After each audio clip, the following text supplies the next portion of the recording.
పండగలైనా పెళ్లిలైనా వస్త్రాలకు వేదిక ఒకటే, అదే ఎస్ఆర్ షాపింగ్ మాల్. ఫ్యామిలీ అంతటికి అన్లిమిటెడ్ ఆఫర్స్.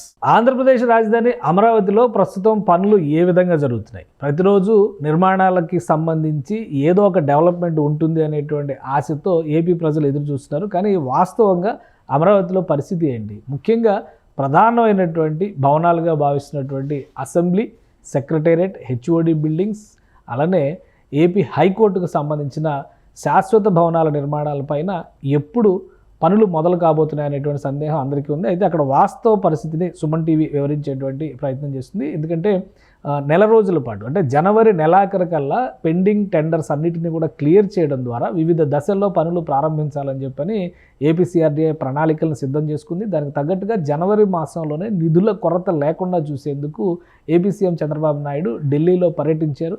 కేంద్ర ప్రభుత్వం కేటాయించినటువంటి 15,000 కోట్ల రూపాయలతో పాటు రుణాల రూపంలో సమీకరిస్తున్నటువంటి నిధులు కూడా జనవరి మాసాంతం కల్లా అందుబాటులో ఉండే విధంగా ప్రణాళికలను సిద్ధం చేసుకున్నారు. ఈ దశలో అక్కడ గ్రౌండ్ అవ్వాల్సినటువంటి పనులు, ముఖ్యంగా ప్రధానమైనటువంటి నిర్మాణాలు, ఐఏఎస్ ఆఫీసర్స్కి సంబంధించి కానీ, ఎమ్మెల్యే ఎమ్మెల్సీలకు సంబంధించినటువంటి క్వార్టర్స్ కానీ, వీటికి సంబంధించిన పనులు ప్రారంభించడానికి ప్రస్తుతానికి ఎలాంటి ఇబ్బందులు లేవు. కానీ శాశ్వత భవనాలుగా భావిస్తున్న అసెంబ్లీ, సెక్రటేరియట్ల నిర్మాణం, ఏపీ హైకోర్టు శాశ్వత భవన నిర్మాణం, ఇది ఒక ప్రధాన అవరోధంగా మారుతున్నటువంటి పరిస్థితి ఉంది. ఎందుకు అనేది ఒకసారి విశ్లేషించేటువంటి ప్రయత్నం చేద్దాం. ఇది ఏదో చేపల చెరువులో ఉన్న దృశ్యంలా కనిపిస్తూ ఉండొచ్చు, కానీ వాస్తవానికి ఇది ఆంధ్రప్రదేశ్కి సంబంధించినటువంటి శాశ్వత భవన నిర్మాణాలు చేపట్టినటువంటి ప్రదేశం.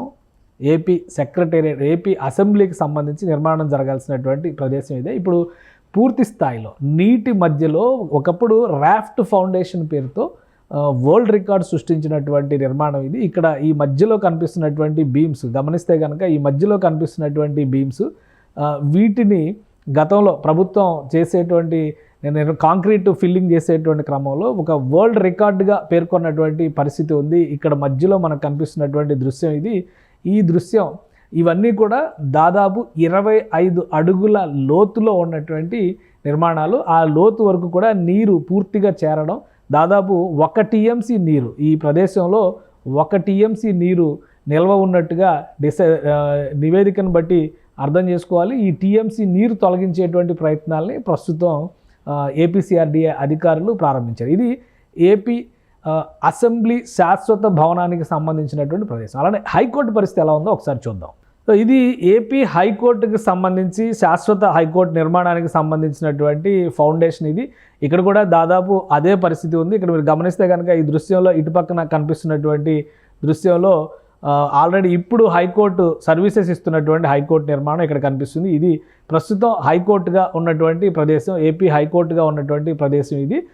ఇప్పుడు ఈ నీరు నిండినటువంటి ప్రదేశం మొత్తం కూడా శాశ్వత భవన నిర్మాణానికి సంబంధించి, శాశ్వతంగా ఏపీ హైకోర్టు నిర్మాణానికి సంబంధించి వేసినటువంటి ఫౌండేషన్. ఈ మొత్తం నీటిలో పాతుకుపోయి ఉన్నటువంటి ప్రదేశాలు ఇవి.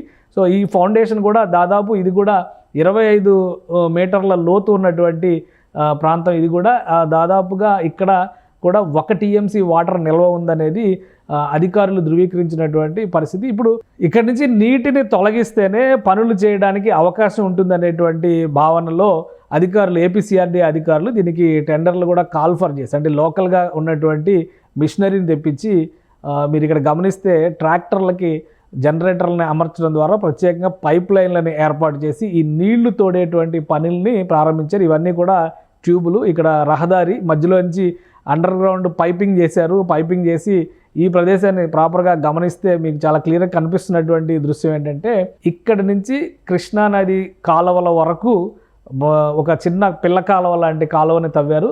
ఇక్కడి నుంచి నీటిని తరలించేటువంటి ప్రయత్నం చేస్తున్నారు. ఎందుకంటే ఈ నీరుని ఎంత వేగంగా తరలిస్తే అంత ఇది మొత్తం కూడా ఇప్పుడు అధికారులు రూపొందించినటువంటి కాలువ.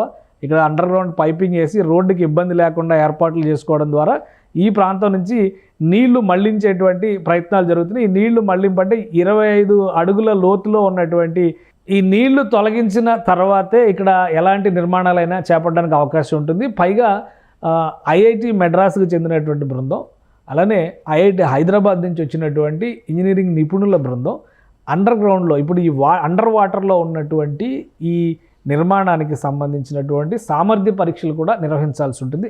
ఆ తర్వాత ఇక్కడ శాశ్వత భవనాల నిర్మాణాన్ని ప్రభుత్వం చేపట్టడానికి మార్గం సుగమం అవుతుంది. అలానే కాలువల ద్వారా ఈ నీటిని తరలించడం ద్వారా అటు నేరుగా కృష్ణానదికి అనుసంధానం చేసి ఈ నీరు మొత్తం కూడా తోడడానికి కనీసం నెల రోజుల సమయం పడుతుందని అధికారులు తేల్చి చెప్పారు. ఒకసారి పాత దృశ్యాలు మనం చూస్తే కనుక ఈ పిక్చర్ క్లారిటీ వచ్చేటువంటి అవకాశం, నాడు ఏం జరిగింది నేడు ఎలా ఉంది అనేటువంటి దృశ్యాన్ని అర్థం చేసుకోవచ్చు.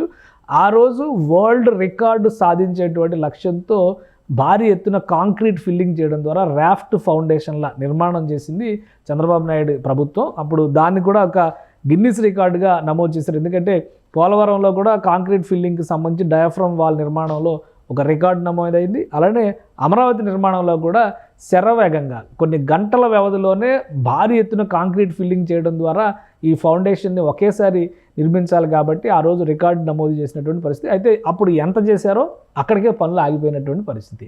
గత 5 ఏళ్లలో పూర్తిగా ఇక్కడ పనులన్నీ నిలిపివేయడం, పనులు ఇచ్చినటువంటి కాంట్రాక్టర్లను కూడా అక్కడి నుంచి తొలగించడంతో ఆ ప్రాంతం అంతా ఒక జంగిల్గా మారిపోయింది. ఆ రోజు పగలు రాత్రి పనిచేస్తే ఇప్పుడు గత 5 ఏళ్లుగా పడినటువంటి వర్షం కావచ్చు, వరద నీరు కావచ్చు, ఇతరత్రా అక్కడ జమ అయినటువంటి బురద నీరు కావచ్చు, మొత్తం కలిపి 25 అడుగుల లోతులోకి నీటిలో పూడుకుపోయినటువంటి పరిస్థితి ఈ ఫౌండేషన్లకు ఉంది. అందుకనే ఐఐటి మెడ్రాస్ టీం వచ్చినప్పుడు కూడా అక్కడ బోట్లు వేసుకొని పైకి కనిపిస్తున్నటువంటి ఐరన్ స్ట్రక్చర్స్ని చూసి మాత్రమే సామర్థ్య పరీక్షలను నిర్వహించారు. అయితే ఫౌండేషన్ లోపల స్థితి ఎలా ఉందంటే నీళ్ళలోకి వెళ్ళి పరిశీలించాల్సినటువంటి పరిస్థితి ఉంది. కానీ పైనుంచి అపీరెన్స్లో కనిపిస్తున్నటువంటి సామర్థ్యాన్ని బట్టి చూస్తే నిర్మాణాలు చేపట్టవచ్చు అనేటువంటి అభిప్రాయాన్ని ప్రాథమికంగా తెలియజేశారు. కానీ శాశ్వత నిర్మాణాలు జరిగేటువంటి పక్షంలో ఏళ్ల తరబడి ఉపయోగించేటువంటి భవనాలు, అలానే ప్రజా సముదాయం పదే వచ్చేటువంటి భవనాలు కాబట్టి నీరు తోడిన తర్వాత మరొకసారి కింది స్థాయిలో అంటే భూగర్భంలో ఎటువంటి పటిష్టత ఉందో కూడా పరీక్షించాలనేటువంటి నిర్ణయానికి చంద్రబాబు నాయుడు ప్రభుత్వం వచ్చింది. ఈ నేపథ్యంలోనే ఇప్పుడు శరవేగంగా నీళ్లు తోడేటువంటి ప్రక్రియని డిసెంబర్ 24, 25 తేదీల నుంచి ప్రారంభించారు.